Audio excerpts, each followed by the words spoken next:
One or two of you had asked me to shoot a video tip regarding length of swing, and I think before we get started it's important to know that if you've got control of your golf ball flight, it's really not an issue. The Hall of Fame's got loads and loads of players in there who swing the club beyond parallel with the ground at the top of the backswing. If however it's causing you grief with either ball striking, control of direction, etc., it might be something you'd want to consider. And today we'll look at a few different reasons why the swing may go longer. The first and most simple one is just swing the club too long.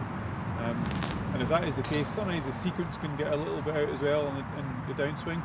But if you've got a super long swing and everything's in shape, just the club travels that bit extra long, you might want to shorten it off. But bear in mind, the length that the swing will feel will be very different to what's really happening.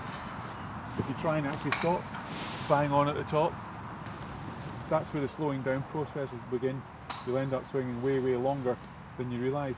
So maybe you have to do some trial and error with either a video camera or a mirror, swinging what feels super short there in the backswing, then down and through, then gradually work up the swing length until it actually looks exactly the length you'd be happy with. More common reasons, I guess, in terms of length and swing and why it sometimes can cause grief is, first of all, body positioning. So again, if you look in the mirror and if this looks like you'll want to maybe adjust things. On the backswing, you see a heck of a lot of hip slide away from the target, which then puts the upper body tilting too much towards the target. And from there, hip slide away, upper body goes towards the target. It's pretty difficult to control the length of the swing. In that case, there's not enough strength and structure in the swing to hold the club at a decent length. So it may be that you have to get the sensation of the right side of the pelvis rotating towards the target. Upper body will be leaning, if I exaggerate a little, away from the target somewhat, and from there it's a heck of a lot easier to keep the shortness in the backswing. Again, double check in the mirror or with the video camera, and if that looks like you, it may be one to try. And the other one we're going to look at today is the way the wrists work. Through trying to generate more leverage, some players use a heck of a lot of wrist to try and create a nice acute angle in here. Well, a couple of things. One, it gets too acute. Sometimes even the hands actually come out of contact with the grip at the top, and you'll see some gaps in here.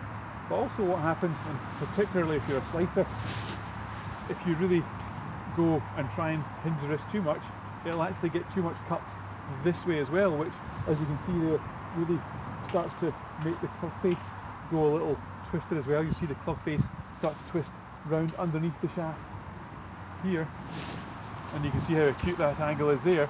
If I flatten that wrist off a little bit, all of a sudden this angle returns more towards 90 degrees rather than more like 45 there. But the face too, from up to the top, the face too, rather than getting caught underneath or even on the left side of the shaft as you look at it there, the face you'll start to see pointing a little more towards the sky, and as you look at it, more on the right side of the club shaft. So if you're a slicer, that would be the one you would maybe want to look at first. But give those things a try. Double check though that you are in the correct or not position before you try each one of those. Again, to recap, one, just try and swing a little shorter, super short in the backswing before going down and through. Secondly, double check, have you got a big hip slide away from the target?